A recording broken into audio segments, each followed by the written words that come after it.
Hello friends, today we will talk about Hindu cinema, and the title of the topic is Hindi Cinema a Study. And in this lecture we will talk about the various aspects of Hindi cinema, the origins of the silent cinema in India, and thereafter how the talkies came in 1931, the developments during 1930s and 40s when India was under the colonial rule, and thereafter in 1950s and 60s how cinema became some sort of a tool, and it also contributed to the idea of nation building. Thereafter, a lot of disappointment in the 1970s in the framework that the anti-establishment and the angry young man image of Mr. Amitabh Bachchan, and thereafter we see that the various kinds of developments in 80s and 90s, and with the coming of the globalization, the changes which came in the framework of cinema with the coming of the multiplexes and with the coming of the big studios, and the way they brought about a change in not only in terms of filmmaking but also in the context of film exhibition. So when we talk about cinema and when we tend to understand cinema and how various scholarships they are there in different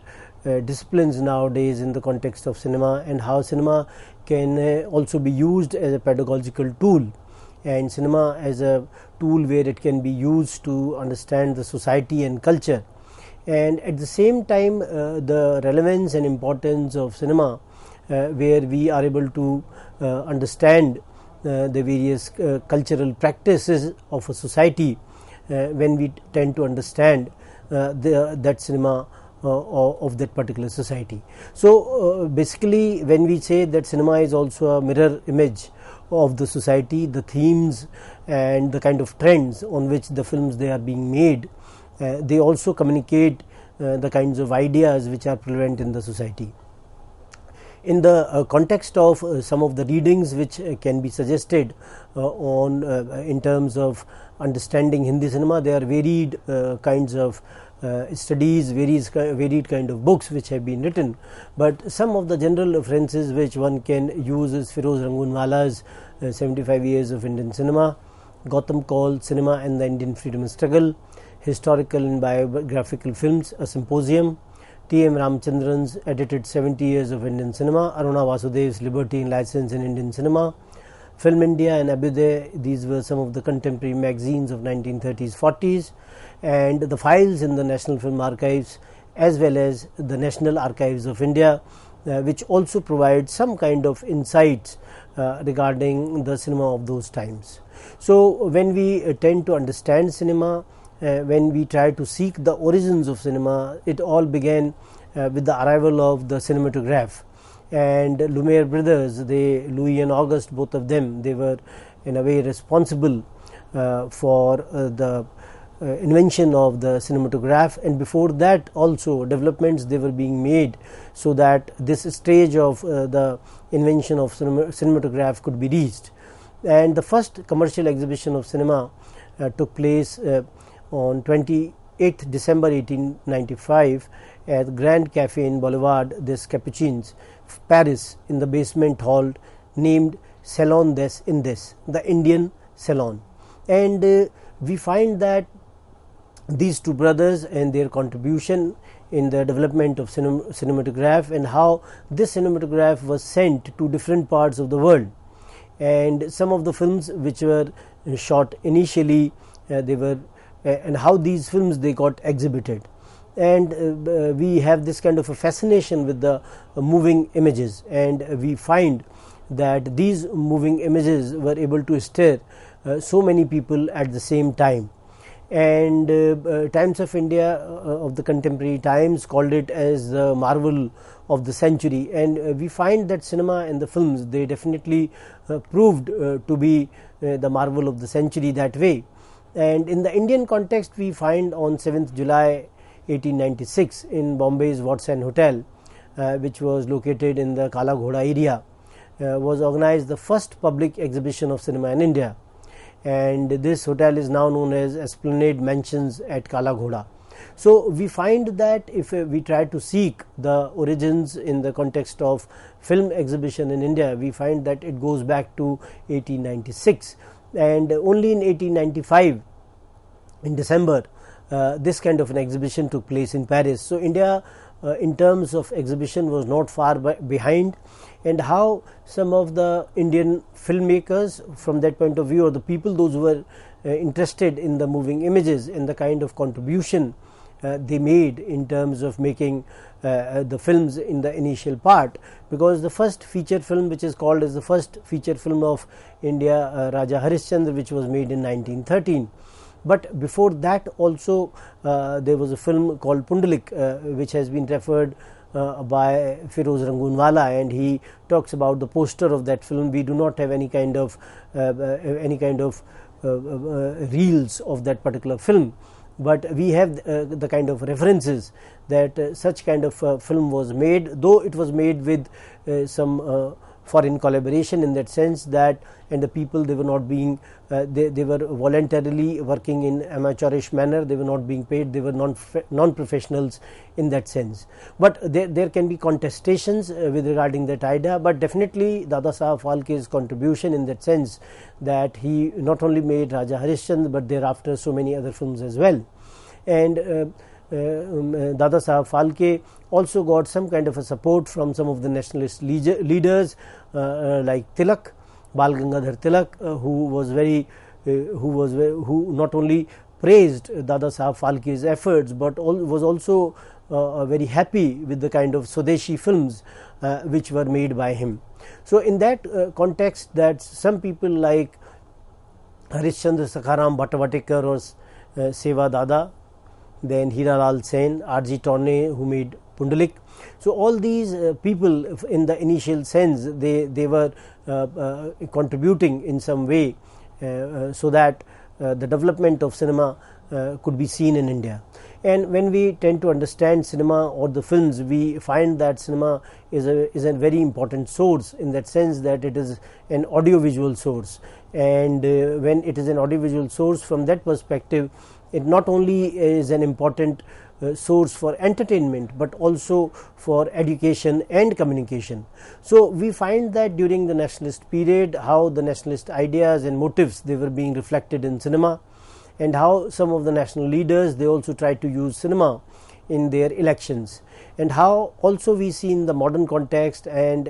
that how the culture, fashion and the issue of identity, all this is also being reflected in cinema of those times. When we tend to understand the cinema which belonged from 1913 onwards till 1931, we find that these films, they were the silent cinema, and how this silent cinema, we find that it was accompanied by certain musicians as well. Not everyone was silent in the cinema hall. Rather, when these films, they were being exhibited, there were certain people, those who were sitting on the floor, and these were the musicians, and they were trying to communicate some kind of an idea of the films. And we also find that in the initial part, we have the mythological films, we have the historical films, and we have these mythological films for the simple reason that when these kind of mythologicals, they will be made, and the stories, they were being known to the people, and when you do not have dialogues, it becomes easier when you know the story. And how the epics and the scriptures, they were being used to make films and communicate these kinds of idea. And when these kinds of films, they were made, then they also appealed to the masses, because they had this kind of a religious character. And how this kind of an interaction between the deities, demons and the supernatural powers, it took place, it also in a way influenced the people, those who were watching them. And at the same time, we find that such kind of a cinema was not censored by the colonial authorities, because colonial authorities were always very, very critical and always very cautious that what was happening in the context of India. So they were in a way ready to curtail the dialogues, they were ready to excise and in a way censor the dialogues and the photographs which were in any way reflective of the nationalist movement or democratic ideas. So we find that if that was the case, then the mythologicals, they played an important role in that sense. And when we find that in these films, even when Ramayana and Mahabharata films, they were being made on them, and thereafter serials on television came, and how these television serials, they became very, very popular, and how during the times of the pandemic, COVID pandemic, these serials, they were again telecasted on the television, and how they had this kind of a popularity in those times, and the people, those who were playing the characters of the gods and goddesses in these serials, how people, they prostrated themselves because they considered them as to be the real gods and goddesses. So such was the kind of appeal these kinds of films as well as television serials they had on the masses. Apart from the mythological films, we also find that there were other films like which were made on the life of the Sufi of the saints of those times, like Tukaram, Surdas, Tulsidas. So these kind of films which were talking about the devotional element of the people, and how these people, they had some kind of power to perform the miracles, and how these people, they were considered to be people who had a lot of respect in the eyes of the masses. So we find that films which were based on these themes, they were also made, and we also find that cinema which was a silent cinema of those times, some of the box office hits, as you can see on the screen as well: Lanka Dahan, Shri Krishna Janm, Kali Amardan, Sati Ansuya, Ramayana, etc. All these films, they were being made at that point of time, and how cinegoers, they felt very appreciative of that kind of a cinema.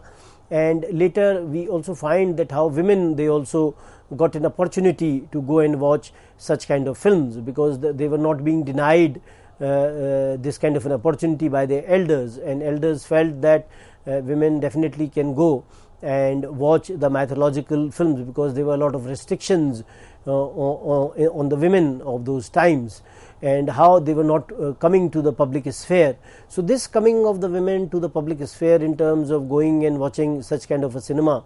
and in the later times, especially 30s, 40s, we find that how some of the newsreels, they were also being shown along with these films. And when in these newsreels, we find that some of the national movement leaders, women leaders, they were also being shown, and how these women, they also got inspired by watching these women in the public sphere. And we find that when you tend to understand the mythological cinema, so India was under British rule, and how British, they were trying to control the society in every way, that the society does not become progressive in any way, and society remains fatalistic in nature, and all sorts of social problems in terms of ignorance, illiteracy, poverty and superstitions, they are there in the society, and the society is not able to grow. So, and they did not make any kind of an effort as well, that the British, they did not make any effort where society will get rid of all these kinds of evils which are there. So we find that how the audience which was seeing this kind of a cinema, they also had some kind of an infatuation with the myth, and how they were also connected to the worship of the gods and goddesses. They had this kind of a faith for in the divinity for performing the miracles, and that how their problems, they will also go away when these people, they will provide them miraculous solutions. So this kind of an attitude which was there in the masses was also because of the fact that British, they were trying to create such kind of a situation that the society does not grow. And we also find during this time that there was a lot of strict censorship during this period, and how the imperialist government engaged itself in the censorship policy, and the censorship policy was very arbitrary in nature. And the people, those who were investing their money in the films, because films definitely are a very costly proposition, and when one is making films, one also wants to get back the money which has been invested in that particular cinema. So definitely these people, those who were investing their money in the films, they want to make some kind of a profit, and we find that these people, they had some kind of fear that they will lose their capital if they will make films on the progressive themes, or if they will make films on the ideas which are not liked by the British. So they wanted to definitely invest their money initially in the mythological cinema, and this kind of a cinema definitely was also a manifestation of the growing national consciousness in some way, that how the legends of the gods and goddesses, they were providing an oblique affirmation of the national sentiments against the threatened domination of an alien culture. That how we see that when this national movement was going on, and how the leaders of the national movement, they were talking about certain values and certain ideals, and when films like Raja Harishchandra etc., they were being shown, so they were trying to communicate that there is a parallel to the philosophy of Satyagraha, because Raja Harishchandra was also talking about truth. Similarly, Mahatma Gandhi was also talking about the philosophy of Satyagraha, that how they had to endure suffering with faith in the ultimate victory of good over evil. So in this kind of a conflict, we find that not only courage but the spirit of selfless sacrifice was also needed to fight the British. So that was the kind of idea with regard to the films which were made during this period, and the cinema was also trying to communicate that it was also trying to communicate that the national movement which was going on, and the filmmakers, they were also aware of the contribution which is made by the national movement, and some of them they were also members of some of the political parties, and at the same time they were investing their money in the films. So they were trying to provide some kind of a message to the people, those who were watching these kinds of films. And we find that the mythological films, they were also using some kind of an allegory and metaphor to communicate these kinds of ideas, and we find that in certain films how the colonial rule was in a way criticized, or the humanist and the reformist approach of the people, those who were associated with reform, that was also being communicated. And in some of the films we also find that the central person, for example in a film called Wrath, the protagonist of the film was a lookalike of Gandhi, and he was also talking the similar ideas which were used by Gandhi to mobilize masses for the national movement. And similarly there were other films as well which were trying to show the posters or photographs of the national movement leaders, or some of the kinds of ideas which were central to the national movement, and how these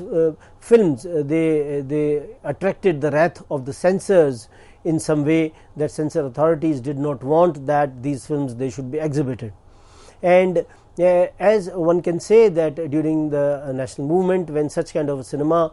which was the mythological cinema, where women, they were also being allowed to go and watch, in which the socialization of the women was also taking place, and at the same time this kind of a message was also being debated at home. And some of the women leaders like Sister Nivedita, Annie Besant, Sarojini Naidu, when they were moving in the public as the representatives of their gender in the freedom struggle, the social barriers were a bit relaxed. So we find that how women, when they went to see such kind of mythological films, and when they also saw such kind of leaders, women leaders, those who were there in the public sphere, then definitely it created some kind of an impact. And Mahatma Gandhi definitely talked about the extension of the role of women, that women, they should join the movement in large numbers. And in 1930 we find that during the civil disobedience movement, large number of women, they courted arrest, they joined the movement as well, and Gandhi felt that the participation of the women in the national movement is extension of their household duties. And when women were part of the national movement, then the entire household, their children, they also got acquainted with the kind of ideas which were associated with the national movement. Apart from mythological cinema, we also find that some of the historical films, they were also being made during this time. As you can see on the screen, there was a film called Pukar, in which the Hindu-Muslim unity, this kind of an idea was also being used, and the film was basically based on the life of justice-loving Mughal Emperor Jahangir. So we find that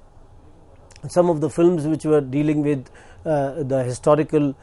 trends, it was be seen that these films basically were trying to communicate the lost aura of the earlier times, and how these historicals, they were trying to communicate some kind of the historical developments which had taken place in the past, but the way they took the cinematic liberty in terms of not presenting the actual historical facts, and also providing some kind of fiction in their portrayals, it created some kind of a problematic for the people, those who were talking in the framework of the historical cinema, that how it has to present the history as in toto, but that was not possible. That also one has to understand that cinema is a money making proposition. It is an industry where the people, those who are investing their money, they want their money to come back as well, and in the name of the cinematic liberty, they were using certain kinds of changes in the scripts as well, and but at the same time we also have to see that despite these kind of limitations, these films, they were able to create some kind of an impact on the masses. And we find that some of the films, for example Sikandar, which was made in 1943, and it was released during the Second World War, and the atmosphere was very, very tense, and how Mahatma Gandhi had given the call for the quit India, and Sikandar aroused the patriotic feelings and the national sentiment. And this film which came, and how when the Quit India call was given in the 1942 and thereafter, we find that such kind of films, it was talking about the patriotic feelings and the national sentiments of the masses. And we also see that how this film was banned in certain military cantonment areas, because when Porus was talking about driving out the aliens from Bharatvarsh, it could be understood as a reference to the British. So these kinds of allegorical tools or allegory was being used in cinema, and when Porus was talking about this kind of an idea that aliens or the people, those who are the foreign rulers, they should go away from India, then it could be understood in the context of the British. Similarly was the case in a film called Kismat, which was made in 1943, and there is a song in the film called Dur Hato Hai Duniya Walo Hindustan Hamara Hai, and this song became very, very popular, and how people they asked the authorities, those who were running the cinema halls, to show it again and again, and because of which there was a lot of suspicion among the British. And this film was also released in 1943, and we find that some kind of an investigation was conducted by the British, and the person who was sent for an investigation, he suggested that there is a reference to the Germans and the Japanese, because the song says tum na kisi ke aage jhukna, German ho ya Japani. So the reference was, the investigative officer concluded that there was no kind of a reference to the British in this particular film. We also find that some of the films during this period, they were also exhibiting the cheap and the obscene commercial films, and the films, because they were being imported from America and Europe, and these films were exhibited without any kind of censorship. So there was a lot of concern among the masses that the foreign films, they will definitely are going to corrupt the public morals, and the students definitely will be drawn away from the right path by the kind of cinema representations that were open in nature. So this kind of a criticism with regard to the cinema which was being